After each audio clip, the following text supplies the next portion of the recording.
Welcome to the LOGSTAT, the Army's premier podcast on all things sustainment, where we analyze new developments, discuss current trends, and forge the path ahead for the next generation of sustainment soldiers.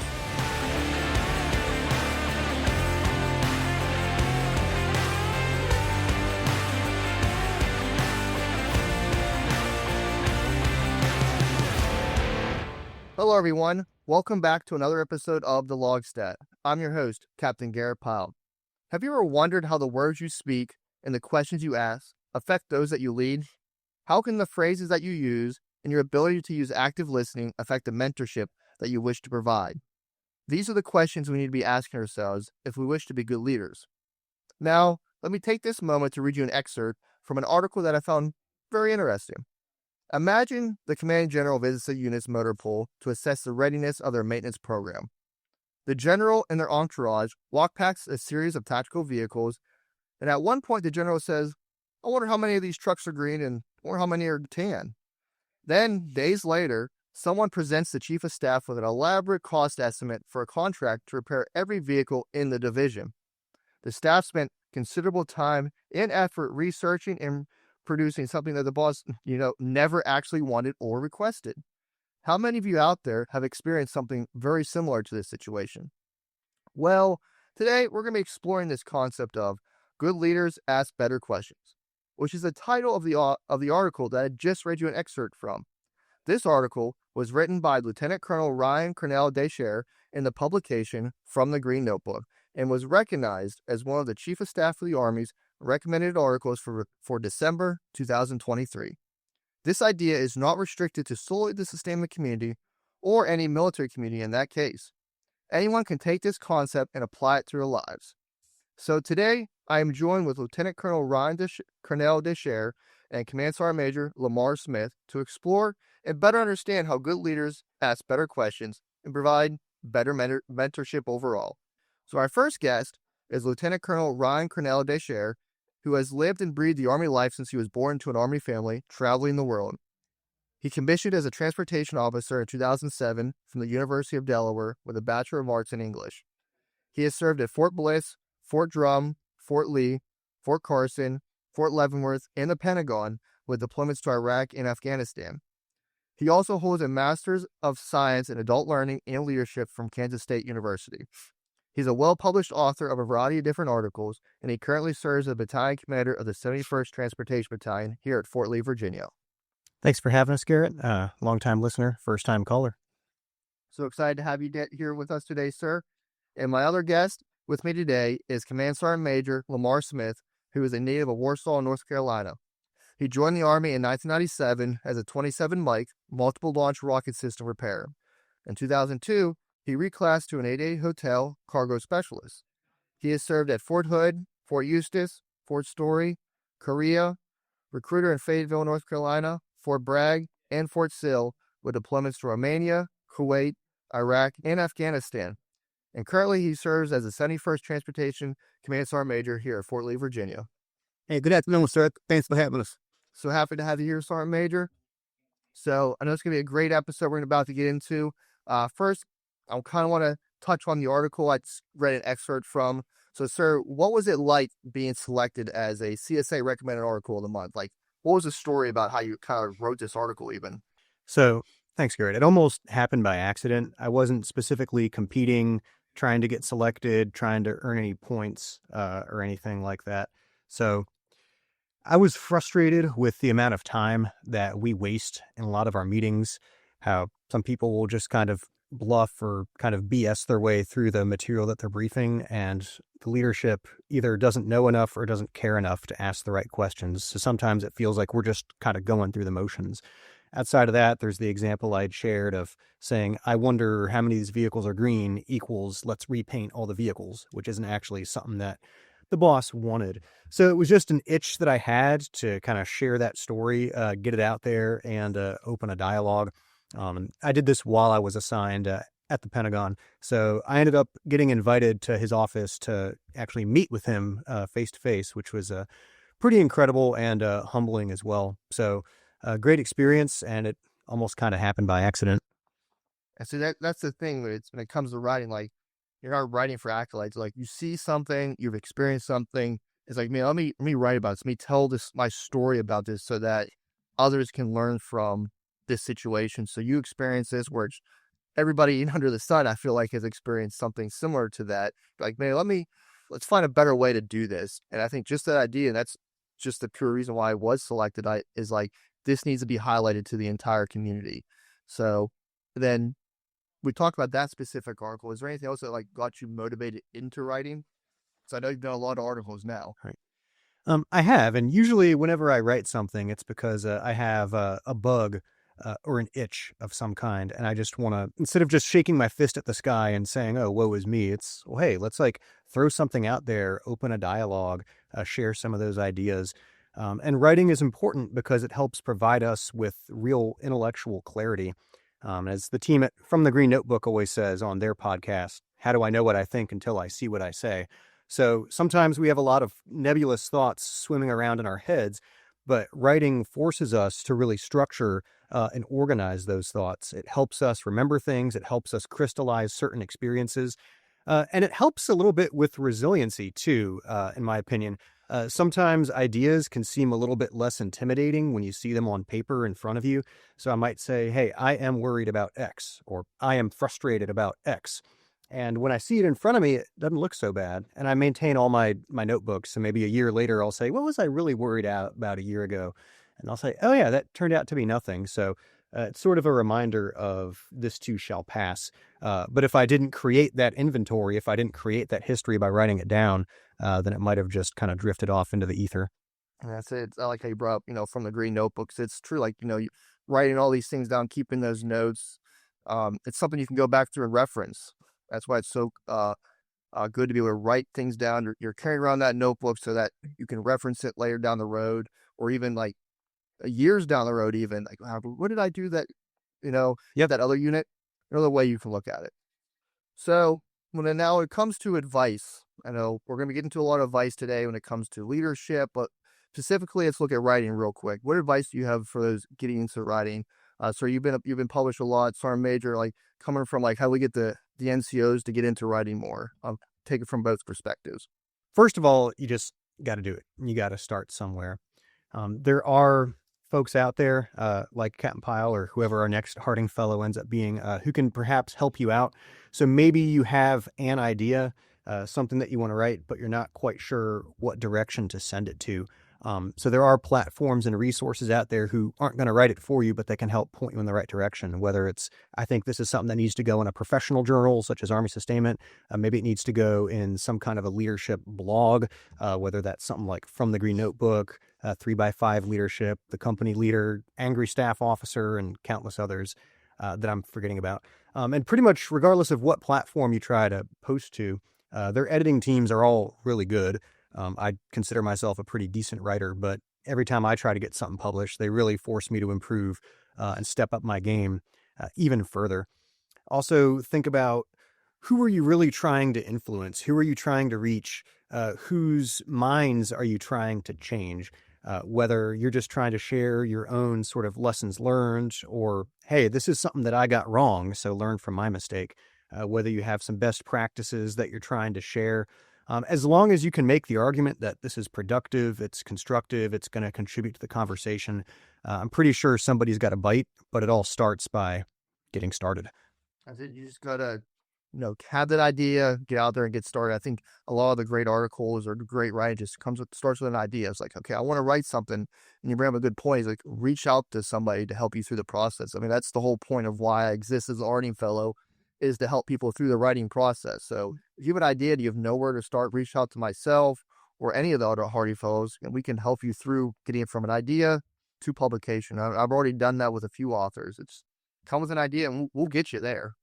Absolutely, sir. So like you were saying, I think you just got to get out there and start writing. And then the first thing you need to find out is like, who is your audience? Like, who are you trying to reach? What do you want to write about?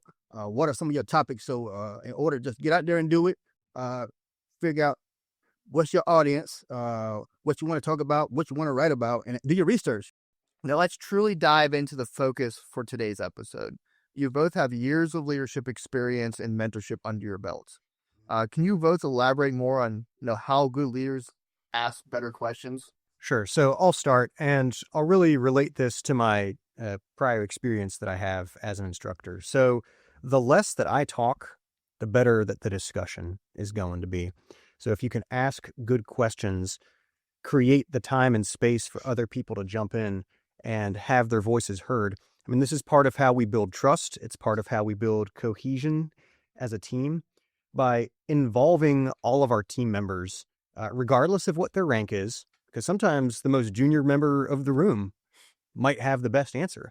But if I'm just never going to ask that person what they think and treat that person like they don't exist, then I'm potentially depriving myself of some options. So when you create the environment for thinking, you create an environment of respectful disagreement, you create an environment where every voice is heard, people are going to feel like they matter. And that requires a lot of humility as a leader. You have to be humble enough to admit when you don't know something. You have to be humble enough to ask, like, hey, Sergeant, help me understand. Like, what does this mean? Can you teach me? Or what do you think? And tying to that, I believe we demonstrate the quality of our thinking with the quality of the questions that we ask. And this is a two-way street also. So as the follower, as the person who has asked that question, you have to stop at the question mark. And what I mean by that is answer the question that you were asked, not the question that you wished that you were asked. So when the boss asks you, what time is it? Don't build him a clock. Don't explain the mechanical tension of the springs on your second and minute hands on the watch. Just answer the question. And if you don't have the answer, then admit you don't have the answer and find out and follow up. And that tends to create an environment of richer discussion. So I'll add to that, as, like, you talked at the game, like, writing, asking questions knows no ranks.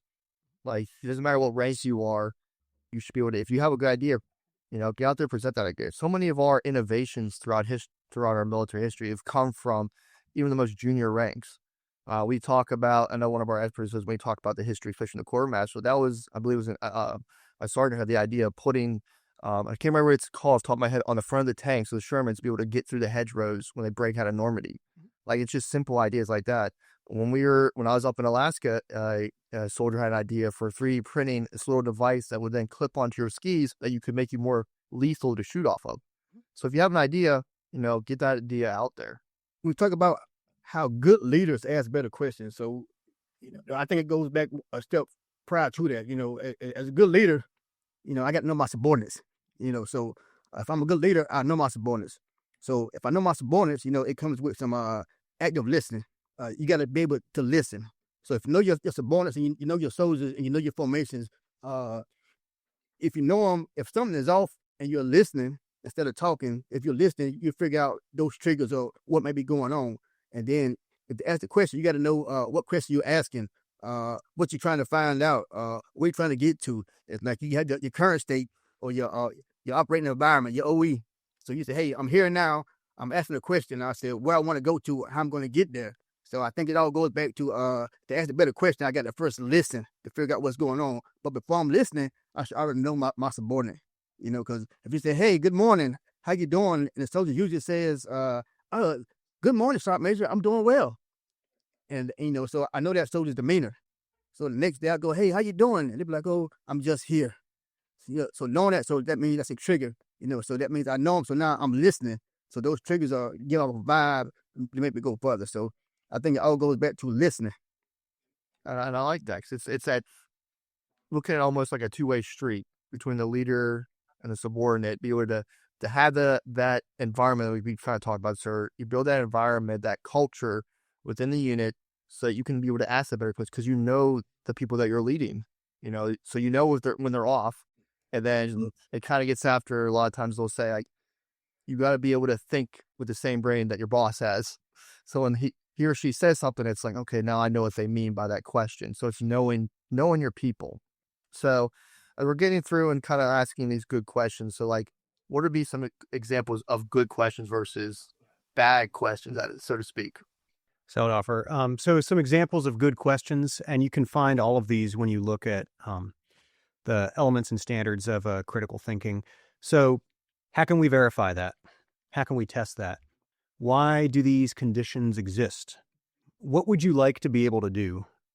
that you currently aren't able to? What's something that you've changed your mind about? What's something that you doubled down on? What you don't want to do is ask a question that has judgment associated with it. So if one of my subordinates shows me a product and my question is, well, how is that relevant? You can read between the lines. I'm basically telling them I think that it's irrelevant. So the question needs to be kind of an open invitation, inviting them into a dialogue, inviting them almost into this dance as we exchange ideas back and forth. So you don't want to ask questions that have judgment associated with them. And if you do, then just go ahead and give the judgment. I would agree, sir. So I don't think it's a bad question, because any question is information, so you don't want to ask questions. I would say that the critics have, like you say, sir, said, hey, you asking a question. If you didn't want to know the answer, don't criticize the question. So any question that's asked is not a bad question. Questions is information. So that's how I feel about it, sir. Yeah, that's good.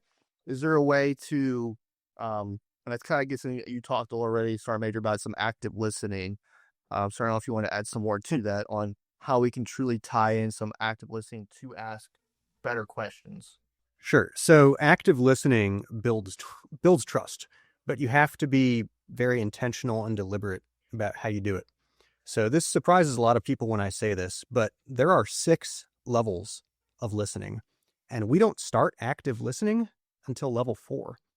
So level 1 is ignoring. I'm not listening to you at all. Level 2 is judging, and we tend to get stuck here a lot. So when you apply some kind of a label to somebody, right, whether it's somebody's gender, somebody's race, somebody's political party, whatever it is, when you are judging and labeling people, effectively you're saying, I've already decided this person is wrong before they've even opened their mouth, and you're not going to be able to work to the center. Your third level is teaching, where I'm not really listening. I'm just waiting for you to finish talking so I can explain to you how it really is the right way. And I've already made up my mind.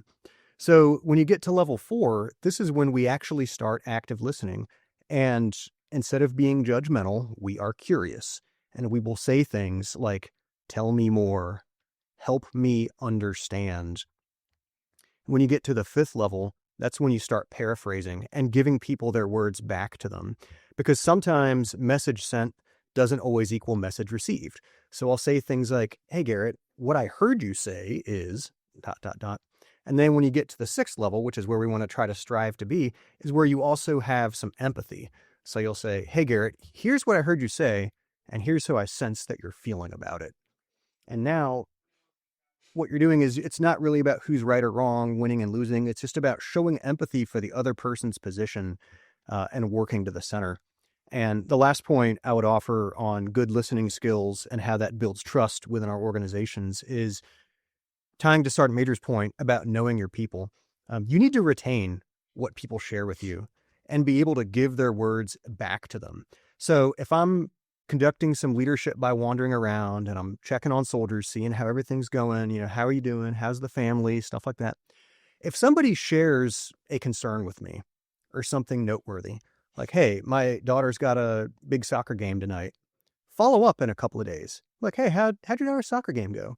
Or if somebody says, oh, I'm really nervous, I've got to take my dog to the vet, I don't know what's wrong, follow up in a few days and say, hey, how's your dog doing? Did you figure out what the deal was? I mean, that is hugely powerful when you're able to do that and actually retain what people share with you.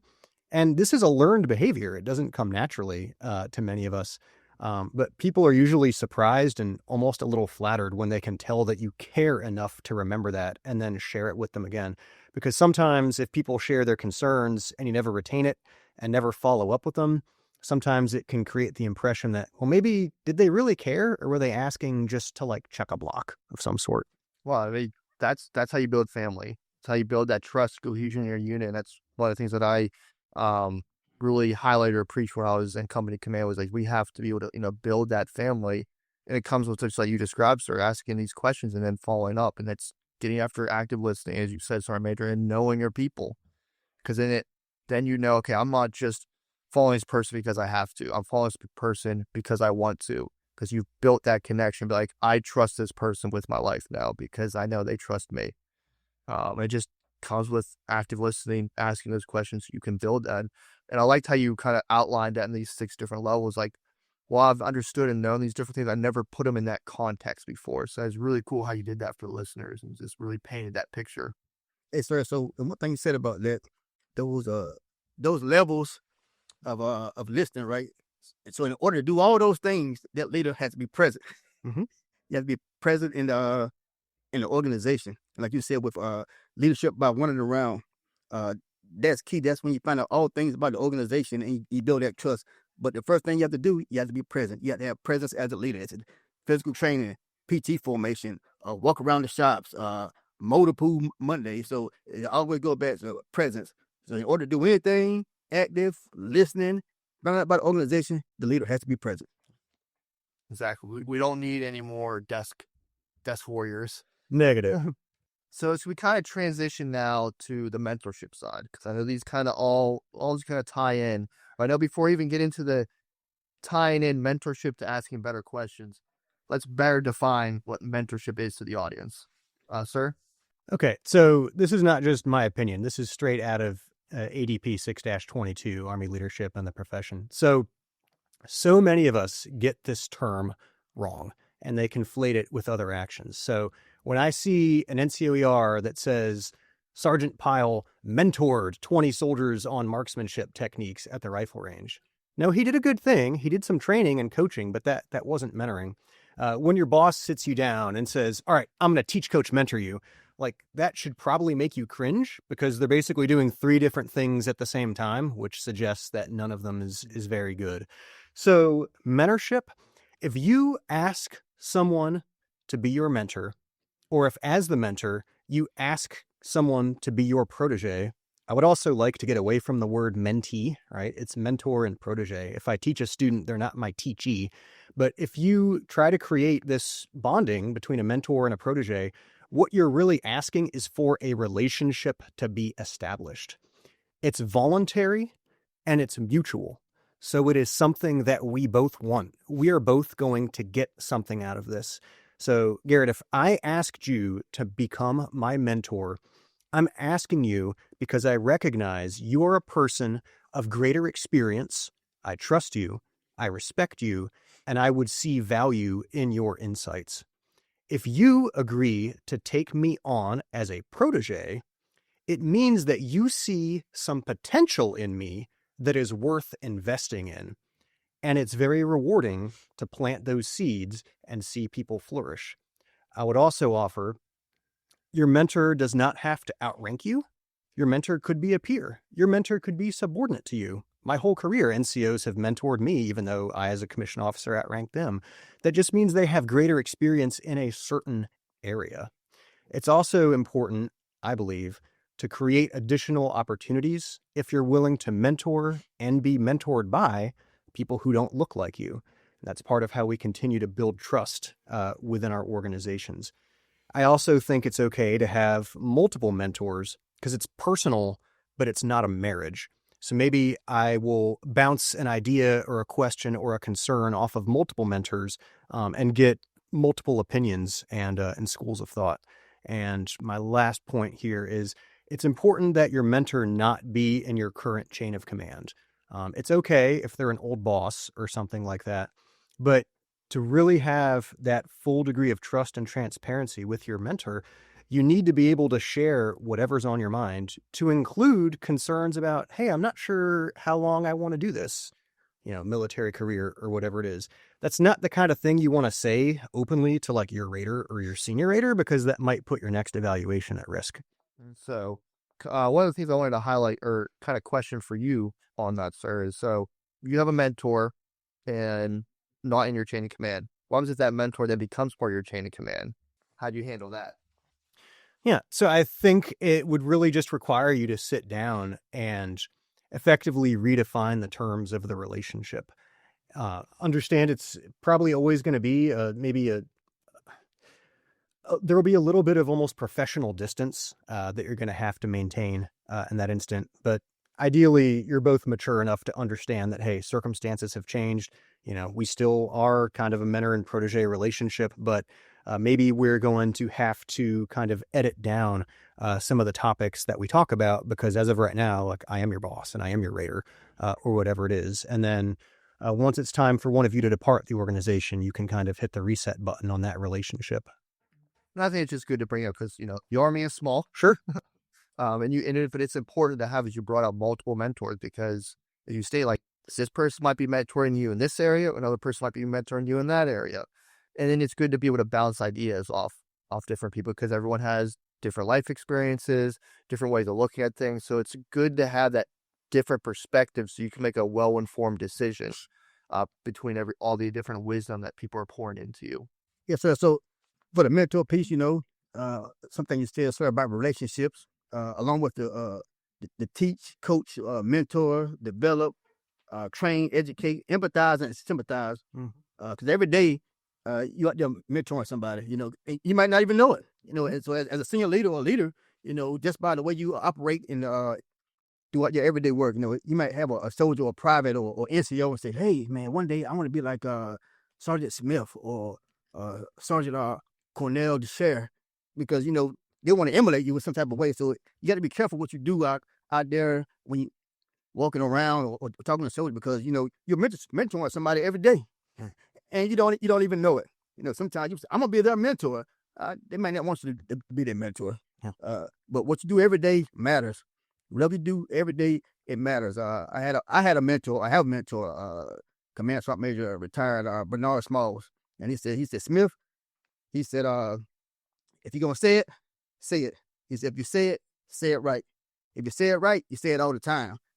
That goes back to whatever you're doing out there, those soldiers or NCOs or officers, they're going to see it. They might like it, and they want to say, hey, can you be my mentor? And then you got to be honest with them too. Like you said, going outside your present chain of command or different MOS, somebody that's going to be fair and impartial. Sure. Sometimes they're going to tell you what's needed here. Now, what you want to hear. So that's how I felt about mentorship. So I think that's a great point you brought up, Sergeant Major. It's like people are always going to be watching you. If it's good, bad, or the ugly, because you might be doing something completely wrong or bad, someone's going to be like, I do not want to be like that person. Or it's like, man, if they get away with that, I guess I can. So it's a great point that people are always watching you. So sometimes mentorship, I know sort of we talked about, hey, has that mentor-protege relationship, but people are still watching you and you're giving mentorship off without you even realizing it or having that relationship established.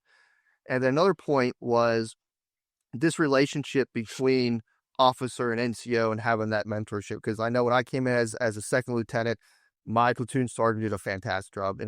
Sergeant Clark and then also Sergeant Cab, two great NCOs that helped me out, 88 hotels actually.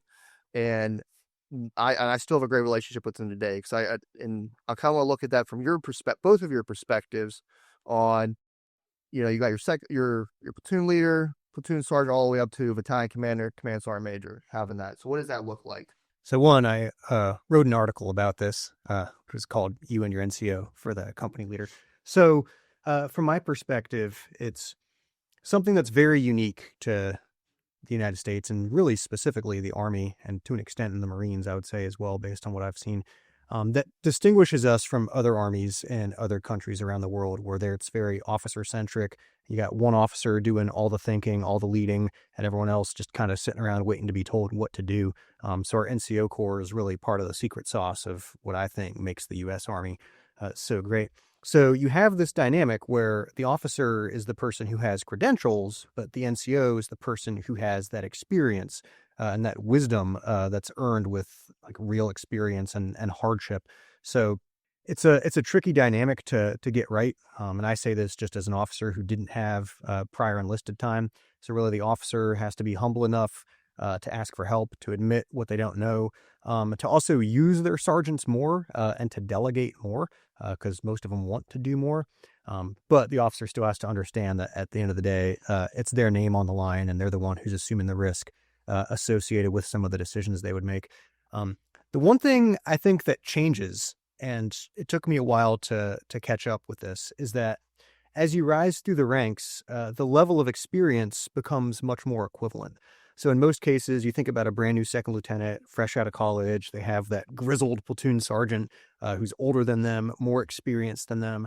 And it's usually still pretty similar at the company commander and first sergeant level most of the time. But once you get up to the battalion level, or for sure the brigade and GO levels, you become much closer in age, and you're much closer, much more roughly equivalent in your years of experience.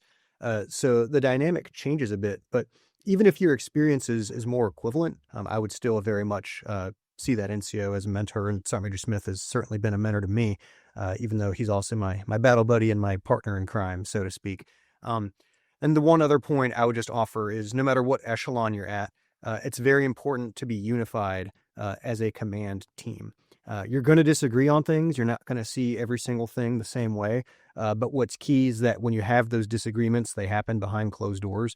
And when the door opens, I mean, you're one voice, one heartbeat, and there's no daylight in between you. Because if there is, it's usually very obvious. Soldiers can tell, and you can't hide it and you can't fake it. Relationship goes back to what we talked about earlier. Everything is tying in together now. You talking about asking those questions, or what questions you need to ask, and listening. So with that relationship, you got to be able to listen to what each other's saying, and you got to ask the questions. Hey, sir, ma'am, like, what do you want? What are we going to do? And if you ever think about a general officer, usually when they're giving a speech or a presentation, they all go back and relate to their first platoon sergeant. It could have been 30 years ago. And they always remember that person. Sometimes it may be a issue when that guy or gal, might have been wasn't so great, or what was great. But anyway, they have a story to tell. If you think about it, usually develops that person into that leader that they are today. That first relationship that they have with that non-commissioned officer. So another thing is the commander hit on with other countries. I just came from UCOM, and I was able to sit down with senior leaders from other countries, and they were all interested in, the NCO Corps of the Army, in how do we do it? How do we do it? I talked to my business CSM. He said, "Hey, Smith," Sergeant Major Smith is about, "Hey, we have a seat at the table, right? And we have that relationship. Say, hey, you do this, I'm going to do that. And we were able to articulate, what's going on and carry out the commander's intent, or the OIC intent, or whatever level we're at. So I think the relationships matter, and that's why we want the best forces in the world, because the NCO office relationship is great, so that's my take on it, sir. I appreciate both those takes on it, because I know you got another article out here I got to go read now, but it's just, there's a lot of good writings out there, but building that relationship between the officer and the NCO it's really, I can look at it as that's going to make or break a unit, because it starts there. If that team is broken, or that team is not functioning correctly, as you said, sir, everyone can see it, and it's going to just, you can almost like it's like it'll be a cancer in the unit that's going to affect everything. So it's so pivotal that you start a strong foundation with that battle buddy team. Yes, agreed. So one of the last things I'll kind of look at is how can we, provide better mentorship to those that we lead. So for me, I think the hardest part of mentorship is the initiation of the relationship. There's some vulnerability that's associated with it. Whether I ask you to mentor me, or I say, hey, I would like to take you under my wing as a protege. I mean, it's almost like asking someone on a date, or like telling your significant other that you love them for the first time, and you're not quite sure what you're going to hear back. So there's a little bit of vulnerability associated with putting yourself out there. So the initiation of the relationship, I think, is the hardest part. So that's a way that we can provide better mentorship, is by providing more access to it. So related to that, one, as Sergeant Major said, some of us might have a mentor or be a mentor to someone else right now and not even know it.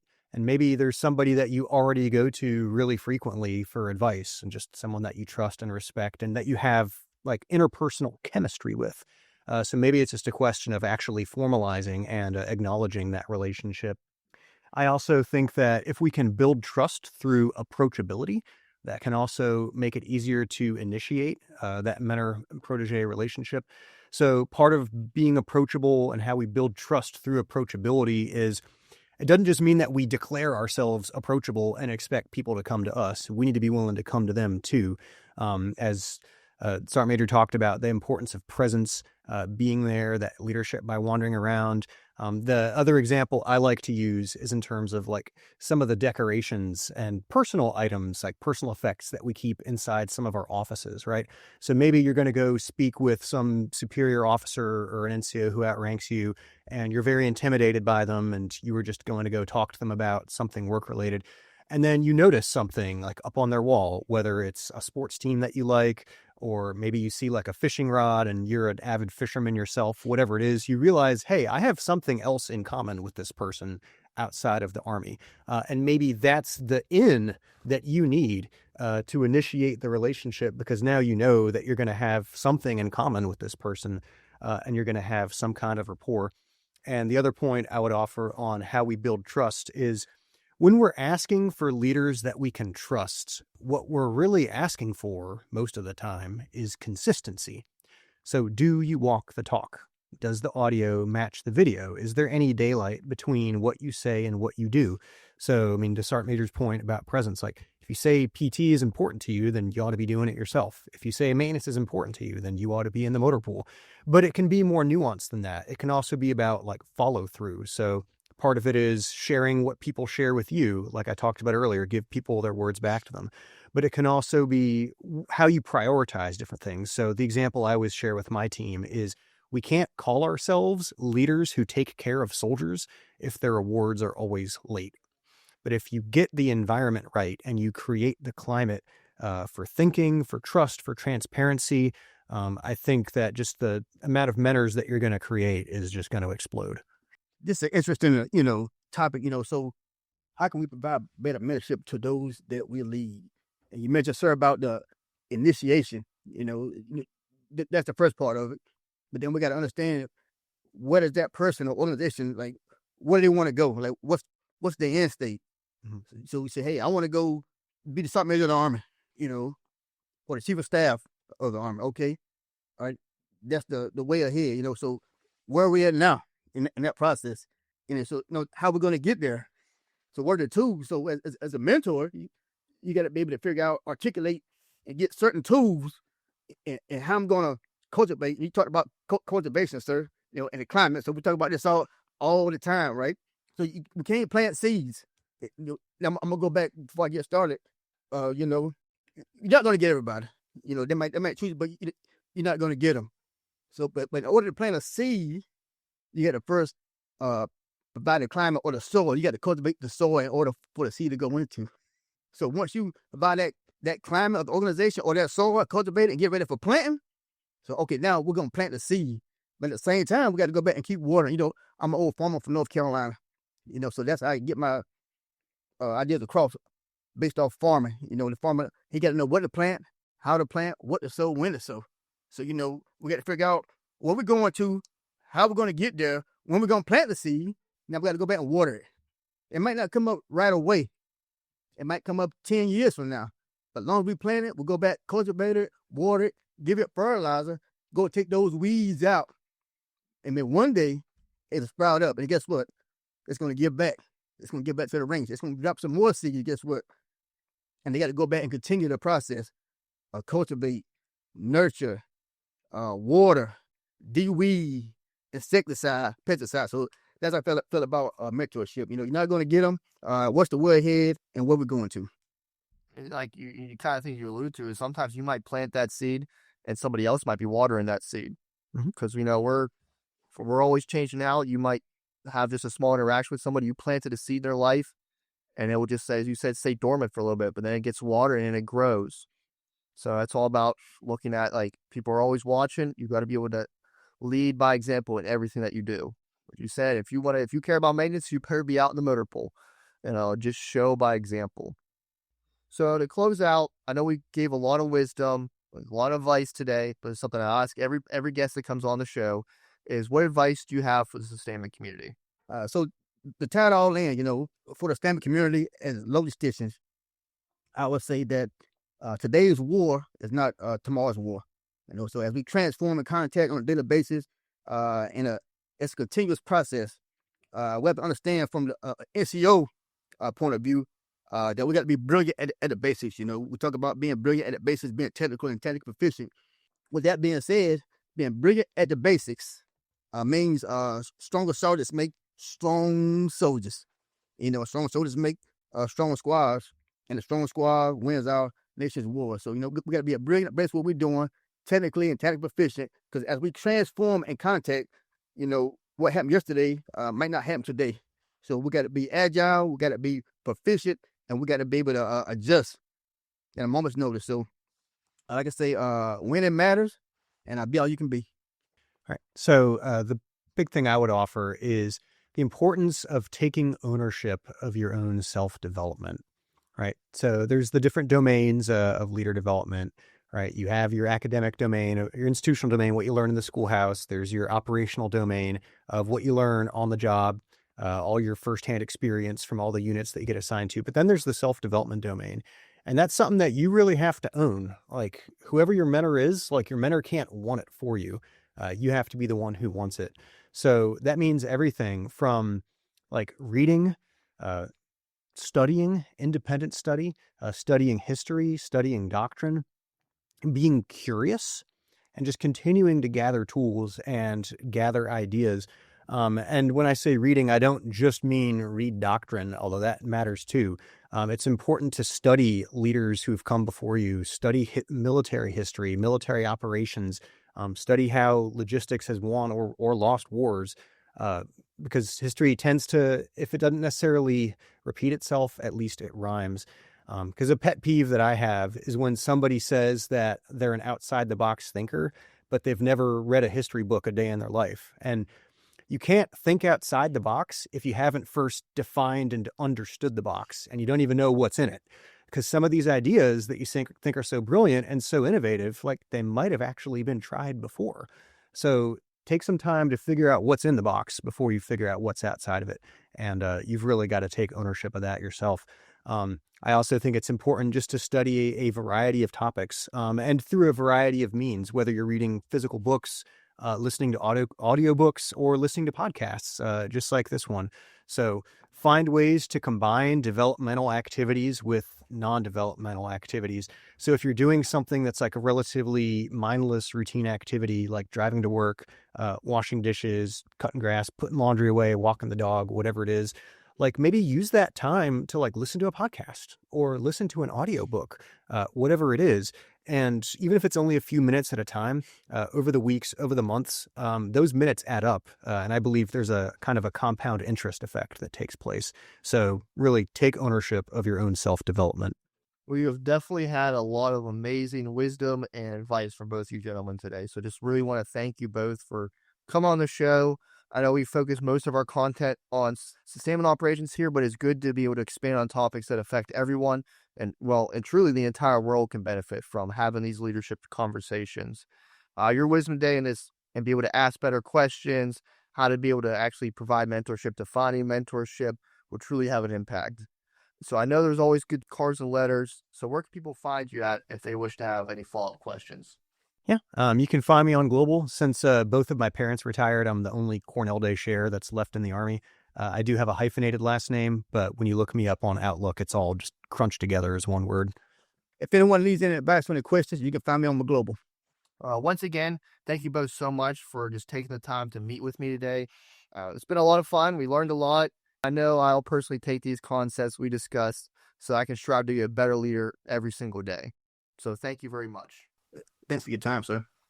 Yeah. Thanks, Garrett. Glad to be here. Happy to help. Today's conversation shouldn't end here. Use this as a leadership professional development with your team. See how you can strengthen each other's leadership abilities. Try asking each other better questions and ask for feedback so that you can become a better leader to those around you. I would also like to announce that next week we'll be starting a new mini-series focused on the trends at the brigade and below from each of the main combat training centers, or CTCs. For the next 4 weeks, we'll hear from each of the main CTCs about the trends that they're seeing and how sustainment units operate. If you want to learn how to be successful and for your unit to be most lethal, then be sure to check out this new mini-series. You don't want to miss it. But that is all we have, folks. As always, sustainment leaders start here. See you next time.